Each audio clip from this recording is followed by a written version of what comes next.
Olá, bom dia.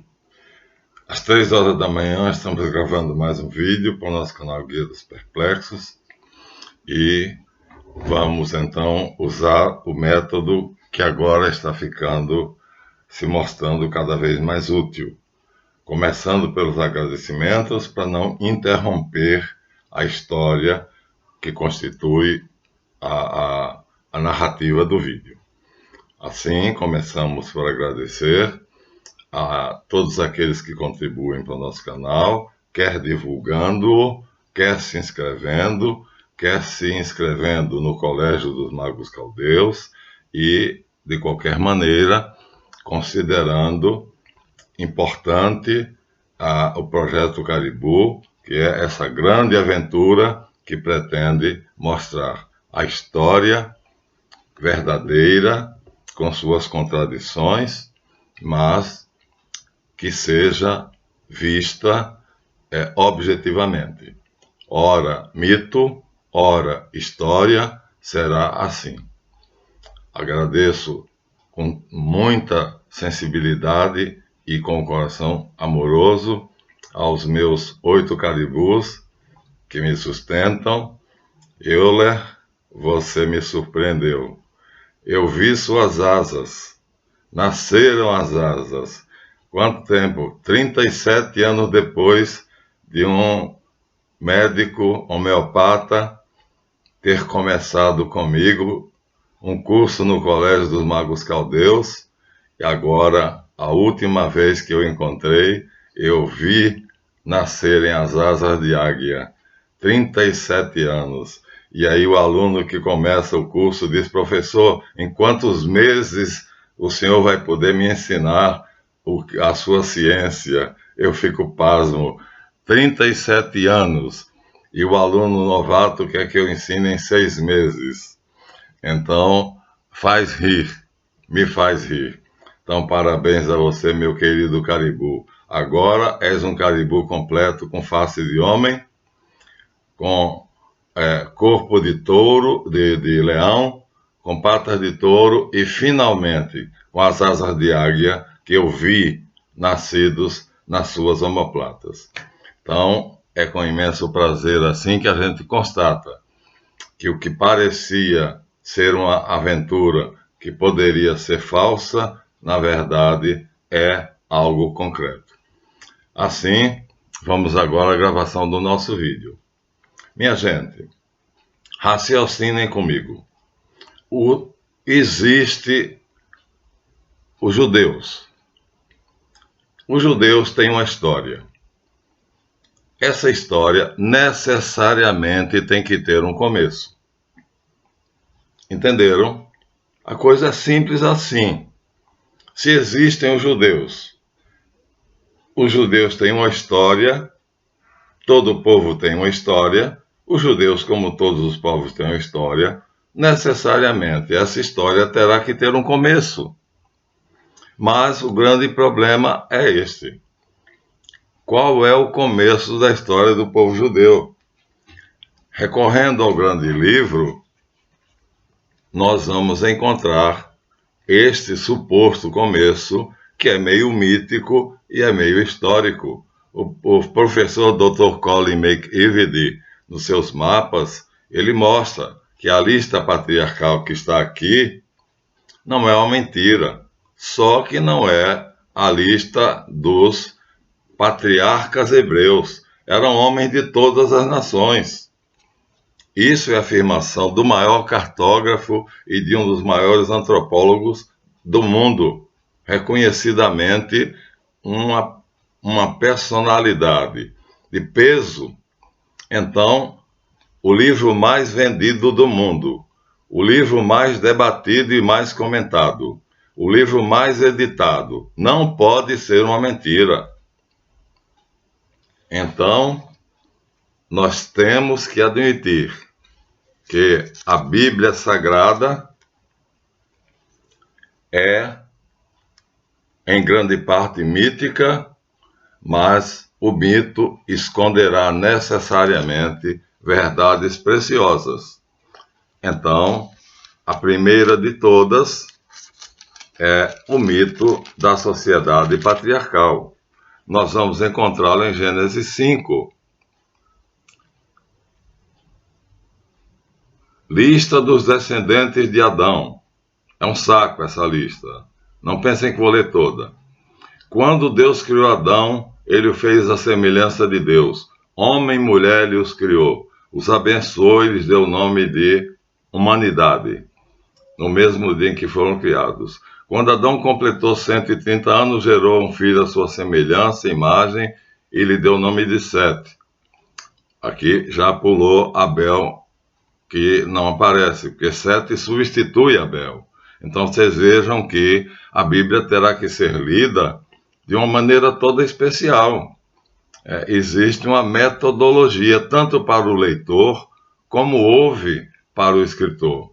O escritor bíblico se chama agiógrafo e o leitor da Bíblia pode ser um erudito ou pode ser um ignorante. E esse é o problema. Então aqui Sete já aparece. Na verdade, quando nós vamos ver a história anterior, os capítulos 3 e 4, nós vamos ver que Adão e Eva geraram Caim e Abel. Nessa lista, no capítulo 5, não aparece Abel. Lá diz que Caim matou Abel e Sete substitui Abel. Aqui já temos Sete. Então vejam vocês como o problema é intricado, é complicado. E vai por aí adiante. Entenderam? Então, se havia uma genealogia supostamente patriarcal hebraica, não era hebraica, não era judaica, é da humanidade inteira, segundo Colin McIvedy. Essa enorme lista em Gênesis 5, que vai ser subdividida em várias partes, principalmente depois em Noé, quando continua aí aparecendo os semitas, é com Noé que vai aparecer os semitas. Esta é a descendência dos filhos de Noé, capítulo 10. Aqui, capítulo 10. Vai complementar a lista do capítulo 5. Sem, Cã e Jafé, que tiveram filhos depois do dilúvio. E vai dizer os filhos de Jafé, os filhos de Cã e os filhos de Sem. Então, é outra lista. A primeira no capítulo 5, grande, enorme, e aquela é, evidentemente e com toda certeza, a lista dos antepassados da humanidade, e aqui, muito provavelmente, já seria dos judeus, pois Noé seria exatamente o começo da história dos judeus. Entendeu? Tudo isso o leitor da Bíblia tem que saber. Então não basta pegar a Bíblia e ler. Você tem que aprender a ler a Bíblia. Não basta você dizer que a Bíblia é uma piedosa mentira. Não basta. Por quê? Porque este livro foi explicado, esta aparente contradição, pelo nosso insuperável Eduardo Churré, dizendo que lá pelos tempos de Sargão de Acádia, pelo ano 2300 a.C., também chamado Sargão de HD, criou-se uma sociedade que é exatamente aquela lista que ele chama a Sociedade Patriarcal Monoteísta do Deserto. Então, este homem vai encontrar nos santuários das escolas de mistérios a comprovação daquilo ali, que ele não pode falar tudo. Ele se justifica dizendo que não pode dar referências, porque ele está penetrando na história secreta, nos segredos dos santuários. E, portanto, ele não poderá fazer como um historiador que ele é, dando assim os detalhes que meu irmão Everaldo diz. O que me chateia em Eduardo Churré é que ele não dá referências, mas ele se justifica. Os lugares, as bibliotecas, os papiros, os documentos, onde ele encontrou a sociedade patriarcal monoteísta, estavam proibidas de serem divulgadas.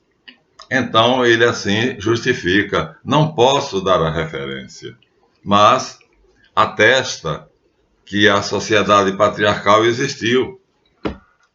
Não comenta que ela era aquela lista enorme lá do capítulo 5, mas já parte de Noé, por volta do ano 2300, com Sargão de Agade, o Sargão de Acádia, Sargão II, Sargão Grande. E aí, passando agora para o professor Charles Marston, mais um entre tantos gênios, nós vamos encontrar coisas preciosas. Ele vai dizer aqui: houve tempo em que pensadores e teólogos partiam da Bíblia para explicar o mundo. De 50 anos para cá, os arqueólogos partem do mundo, dos resultados de suas pesquisas, para penetrar na Bíblia e explicar suas verdades ou falsidades. Olha, e explicar suas verdades ou falsidades. Ele é honesto. No entusiasmo das primeiras descobertas, foi possível crer na veracidade absoluta material do texto sagrado. Hoje, o problema parece mais complexo e julga-se necessário repensar inteiramente essa questão. Sabe-se bem que o Novo Testamento não pode ser compreendido se ignorar o Antigo. A respeito da vida de Jesus, pouco subsiste hoje das ideias que há um quarto de séculos reunia o sufrágio, o aval de todos os críticos. Renan, em 1840, dizia que se espremesse todos os evangelhos, o que contém de real talvez se obtivesse apenas em uma página histórica. Outros diriam que talvez uma linha. Entretanto, de modo geral, as teorias míticas completas foram afastadas. Então, não é um mito completo, não é uma mentira. Todo o trabalho do pensamento antigo da tradição oral e escrita relativa a Jesus pode se caracterizar por uma palavra: tende à eliminação progressiva da realidade histórica e a sua substituição por uma lenda amplificadora. São as palavras de Gutenberg. Então, mesmo sem concordar com a tese de Renan, de que se espremesse o Novo Testamento, talvez só se tivesse uma página, ou outros dizem, talvez se tivesse apenas uma linha, o fato é que nós temos a sociedade patriarcal monoteísta que estaria exatamente acontecendo como sendo os descendentes de Noé, e estaria acontecendo aqui na Palestina no tempo dos patriarcas. Então teria uma data aproximada, verdadeiramente 2300 a.C., não podemos afirmar isto. O autor disse claramente: verdade, ora verdades, ora inverdades, ora fatos históricos, ora mitos. Os acontecimentos relatados nos primeiros capítulos do Gênesis parecem ter se desenvolvido na vizinhança do Eufrates. E aí ele vai adiante.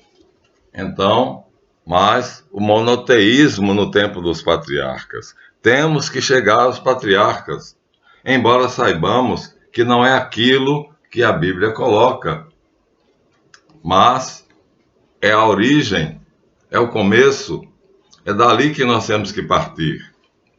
E mais adiante, ele vai dizer: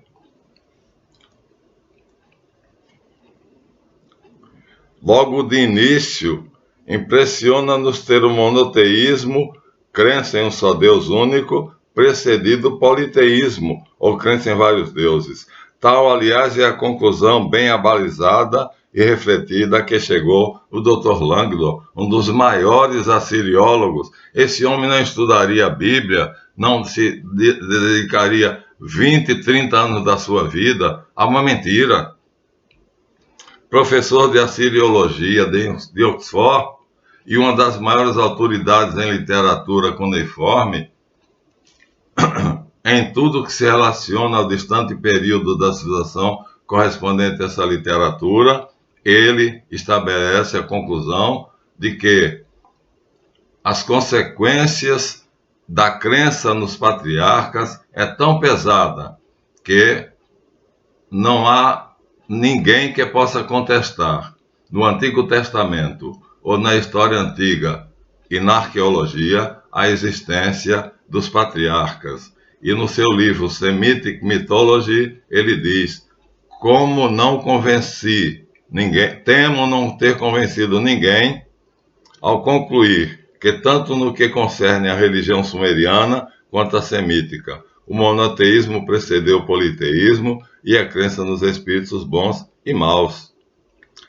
As primeiras religiões cananeias e hebreias já estavam bem longe do totemismo primitivo, se é que passaram por ele. E mais longe. A palavra semita para designar Deus significava originariamente o Altíssimo, um Deus do céu. E aí ainda vejo um motivo de crer que sua religião começou pelo monoteísmo, provavelmente El e Lá como sua divindade primitiva. Depois de escrita essa obra, diz agora o autor do livro, aquele texto é do Dr. Langdon,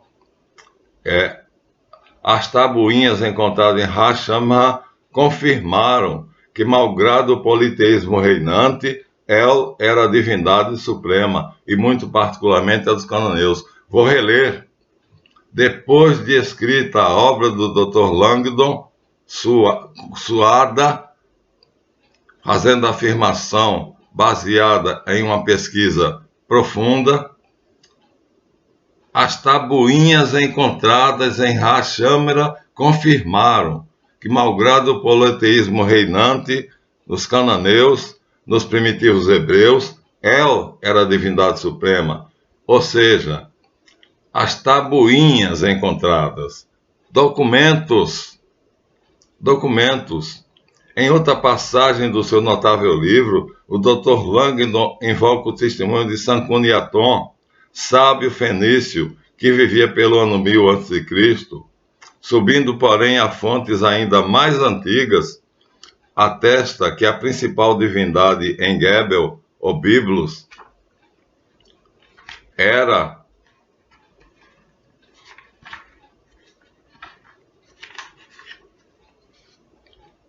Elion, também chamado Ipsistos, o deus de Melquisedeque, Elion, ou Altíssimo.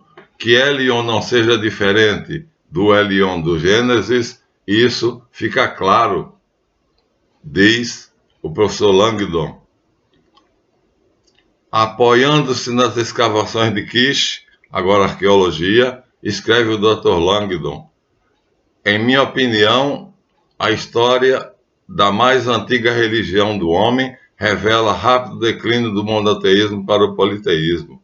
Julgamento tão autorizado é fruto de estudo profundo de literatura mesopotâmica, mas as tabuinhas, novamente documentos de Hashamha, ainda vieram a apoiar a autenticidade dos escritos de Sancuniaton e a exatidão das deduções do Dr. Langdon, que não tinha ainda essas tabuinhas, mas conseguiu aproximar-se profunda e perfeitamente daquilo que elas traziam.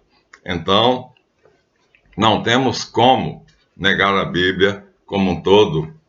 Não temos, é impossível. Vamos, então, agora a outro autor. O abalizadíssimo professor doutor Júlio Sorri dedica uma obra magnífica, pequena, mas toda ela à crítica das contradições bíblicas. Olha, minha gente, ele vai dizer que há contradições, mas ele vai estudar, ele vai concordar, ele vai dizer que há algo de histórico no sistema religioso da Babilônia e da Assíria, tal como o conhecemos através dos textos cuneiformes, agora é documentos, e dos monumentos dos impérios, agora é arqueologia, devemos procurar a origem das religiões da Síria, da Fenícia e da Palestina. Então, é na Babilônia. A religião primitiva dos povos de raça semítica foi o politeísmo. Ele errou. O autor confunde aqui politeísmo com fetichismo. Aqui há um erro, então. Então, ele vai, então, até nos tempos primitivos, quando ainda não existia metafísica, os homens adoravam o fogo, o raio ou a natureza. A questão da etnologia, capital na história política dos povos, é seguramente ainda mais decisiva na história das religiões. A raça, principalmente na origem, é um fator irredutível que domina toda a evolução futura das nações. Então, os mitos, as lendas sagradas das origens étnicas, são as flores de uma árvore imensa, cujas raízes mergulham em profundidades inacessíveis. Isso é o esforço de um historiador das religiões e das mitologias comparadas.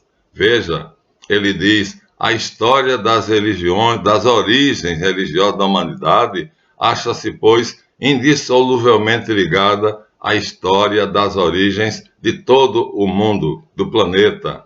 Os mitos, as lendas sagradas, são flores de uma árvore imensa, cujas raízes mergulham em profundidades inacessíveis. Por isso, jamais chegaremos à verdade sobre os patriarcas.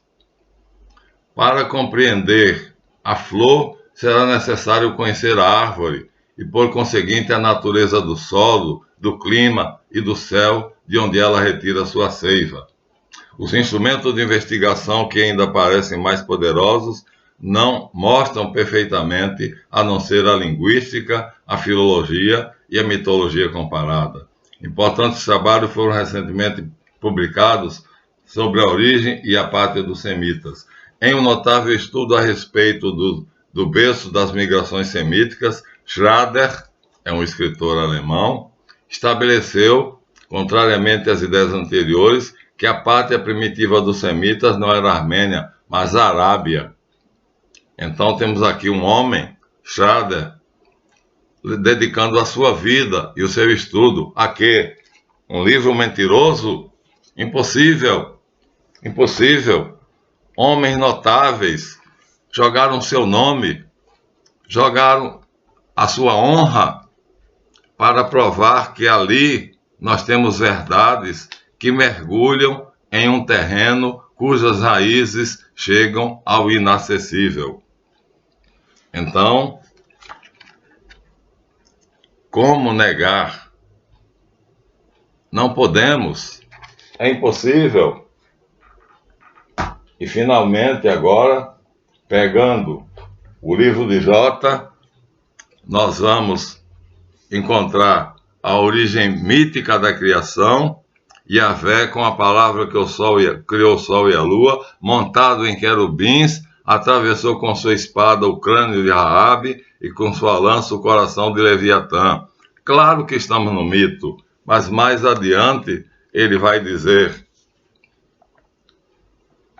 quando vemos o relato de Eliezer, que retrata Abraão, e depois vai falar de José, vamos perceber que aqui há um problema muito sério. Abraão, o homem de Uru, ou mais certamente de Arã, porque é de Arã que ele sai, como nós vimos, é dado como bisavô de José. Ambos, tanto o jovem José quanto o velho Abraão, sabiam muito bem que, exceto ao luar, não havia aquele Abraão inquieto, súdito de Amrafel de Sinear. Além disso, nenhum bisavô jamais viveria 20 gerações antes do seu bisneto. Isso é trabalho de arqueologia e é trabalho de história. Então há um Abraão que, dando a cada geração 70 anos, vezes 10, 700, vezes 20, 1.400.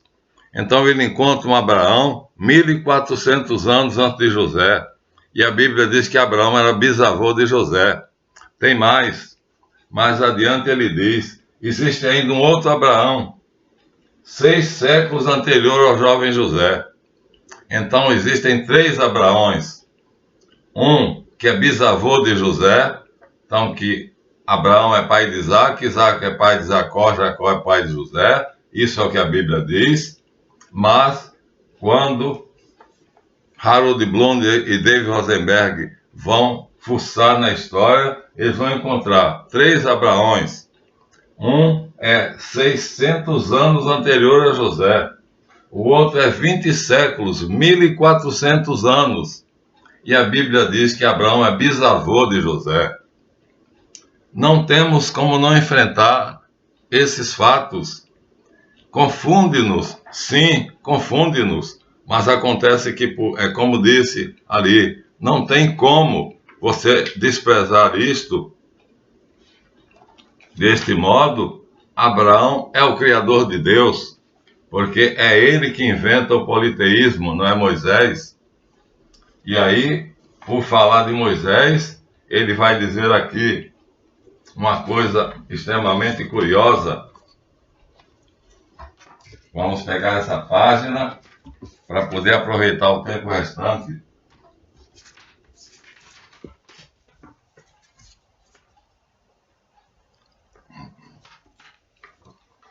É a morte de Moisés. Moisés é morto por Javé. E aí, nós vamos ver aqui.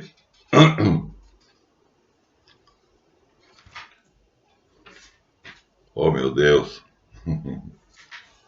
Oh, meu Deus, onde é que está?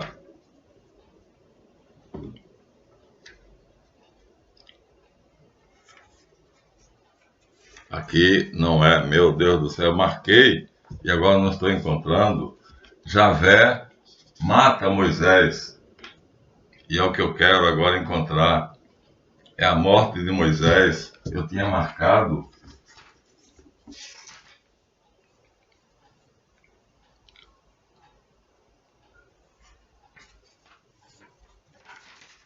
Meu Deus, tão importante para nós.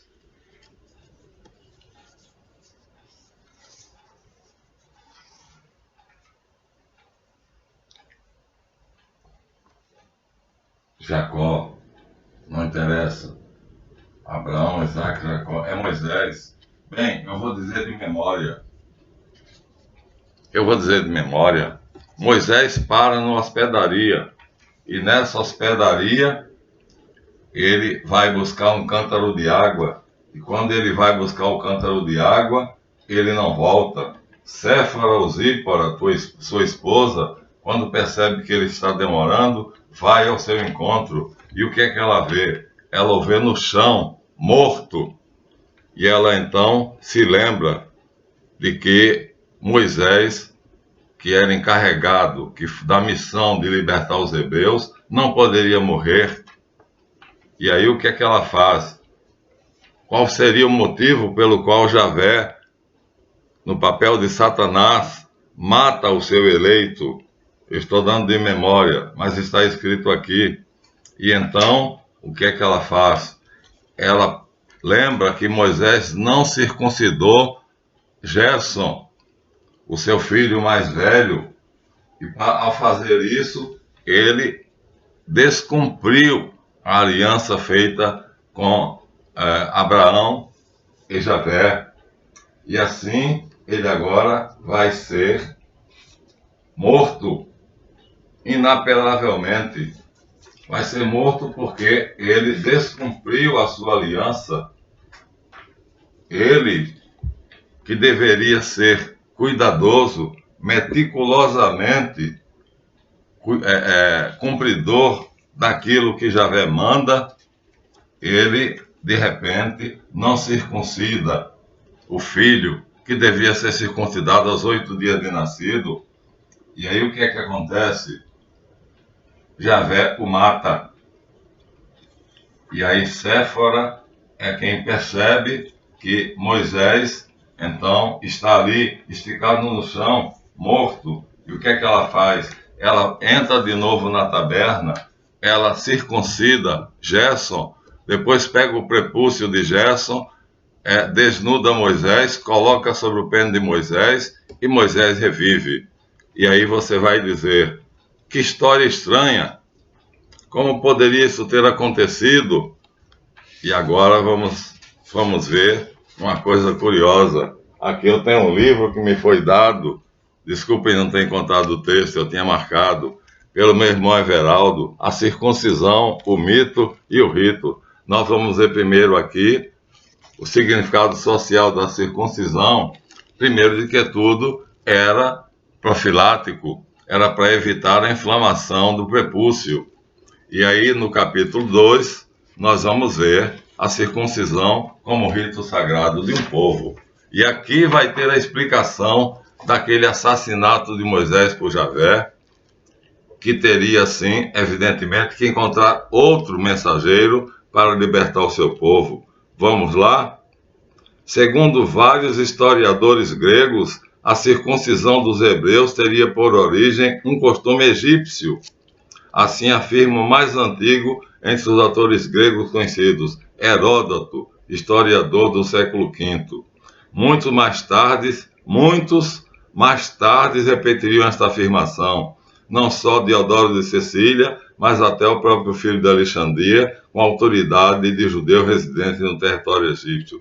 É perfeitamente plausível que os hebreus tentassem institucionalizar a transferência da origem da circuncisão para os templos dos patriarcas, simplesmente pretendendo afastar do rito que os nacionalizou qualquer sinal que ligasse esse símbolo à filiação grupal egípcia, porque era a época da escravidão. Mas, mesmo que a circuncisão realmente remontasse aos tempos de Abraão, a influência egípcia ainda assim não estaria de todo afastada como hipótese viável. Hipótese viável.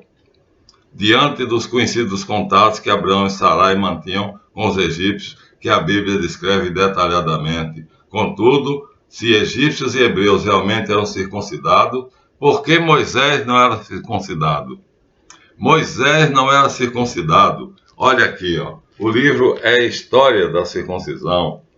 Então, não era Moisés Javé respeita o fato de um sacerdote de Heliópolis ter feito votos de não se circuncidar quando era sacerdote de Heliópolis. E ele não mata Moisés, não é porque Moisés não era incircunciso, é porque ele não circuncidou o filho.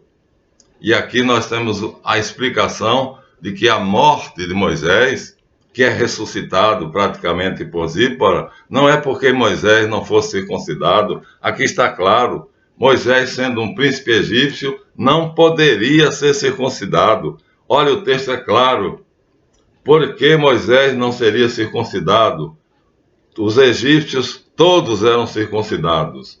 Isto é certo. Isso é historicamente confirmado. Agora vamos ao documento. Contudo, os escravos hebreus não tinham necessidade da falta da circuncisão, que os tornaria visivelmente diferente, porque isso o transformaria em submissos ao faraó, pois todos os escravos circuncidados eram adoradores do faraó e eles se recusam a serem circuncidados. Olha só, nós sabemos que a circuncisão vem com Abraão, e Abraão é anterior à escravidão do Egito. Vocês vejam, quando nós comparamos Bíblia, ou seja, verdade bíblica e verdade da Bíblia, jamais imaginei que Moisés não fosse circuncidado. Mas por quê? Por que não seriam circuncidados todos os egípcios? Porque os egípcios nobres eram descendentes de Ra, como o nome Ramsés diz, ou Tutmoses, só podiam casar como deuses que eram, com filhas de deuses, ou seja, com as próprias irmãs. Por outro lado, como deuses eram imutiláveis. Ou seja, portanto, não poderiam ser circuncidados. Gente, isso para mim foi uma novidade total. Javé respeita que o sacerdote de Heliópolis, que ele escolheu para ser o libertador do seu povo, mantenha o seu status de sacerdote que fez um voto de não se circuncidar, porque pertencia à nobreza egípcia, e o nobre egípcio não podia sofrer mutilação. Está aqui agora a explicação porque Javé não mata Moisés, não é porque Moisés não é circuncidado, mas é porque ele não circuncidou o filho, e o filho dele não é da nobreza egípcia. Olha que coisa fantástica. Portanto, Moisés era incircunciso.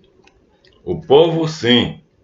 Este sacrificava o prepúcio a Deus, aceitava e reconhecia a sua dependência genética ao Deus Faraó, exatamente como fez Abraão a submeter-se a Javé. A circuncisão, portanto, aqui é encarada como sendo a submissão àquele a quem o prepúcio é oferecido. E Moisés, como nobre egípcio, não podia, porque ele era filho de Deus. Ele não tinha que oferecer a Deus o seu prepúcio, porque como filho de Deus, esse rito não era necessário. Pelo contrário, como nobre egípcio, ele não podia sofrer mutilação. Portanto, Moisés não era circuncidado. Gente, isso é fantástico. Isso aqui me deixou pasmo. Portanto, Abraão, ao submeter-se a Javé, como o seu escravo egípcio submetia o seu faraó, por ordem desse Deus, assim como sacrificar seu filho primogênito, assim também aceita a circuncisão. Ou seja, se submete a Deus ao lhe oferecer o seu primogênito, é um mito, mas se submete à circuncisão. Mas aqui está a coisa mais importante do mundo. Assim, se Moisés não foi circuncidado, ressurge a teoria da sua origem egípcia. Então, Javé não exige que ele se circuncide. Então, a própria Bíblia comprova que Moisés e a princesa egípcia, sua mãe, e todas as pessoas da corte que pertencem à família faraônica não poderiam ser circuncidados. No caso da princesa, é citada simplesmente.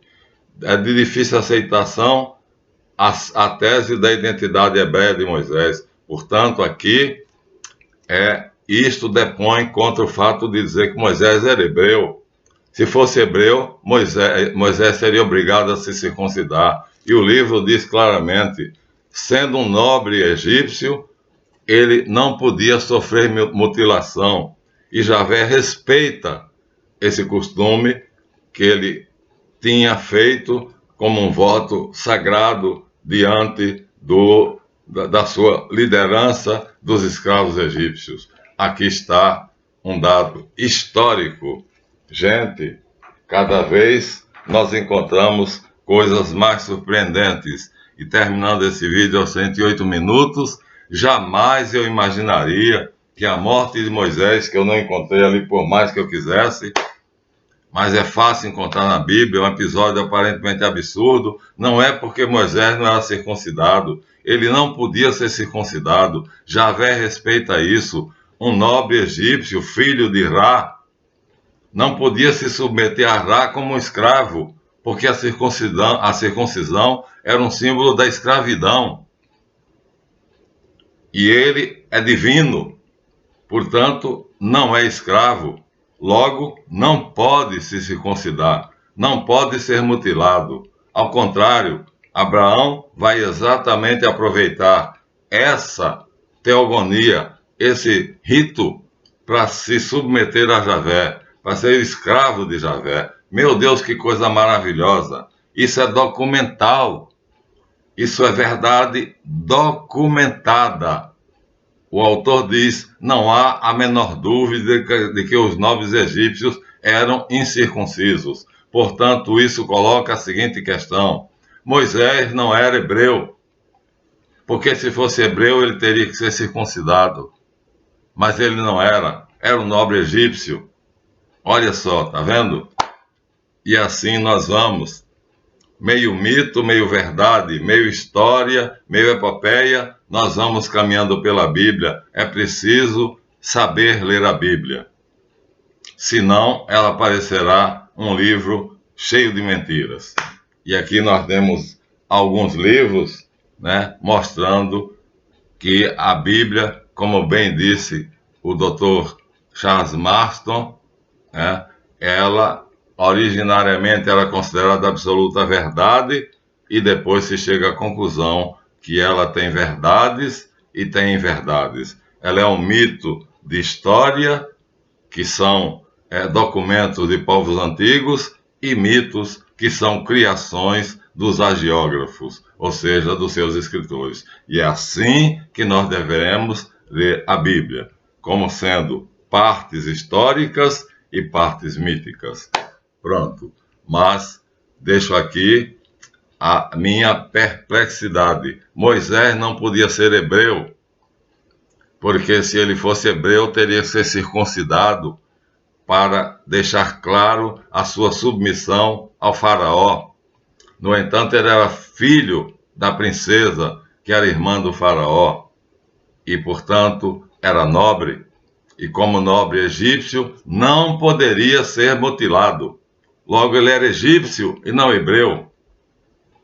Olha que coisa fantástica. Documentalmente, historicamente, está aqui provado: Moisés não era judeu. A história de que Moisés descobre que era judeu é fantasia. Está claro agora. Senão ele teria que ser circuncidado. Fantástico, descoberta notável, num livrinho que o meu irmão, historiador Everaldo, me deu de presente há mais de 30 anos. Jamais imaginaria isso. E Javé respeita. Ele mata Moisés, mas não porque ele é incircunciso, porque ele não circuncidou Gerson, seu filho, que não era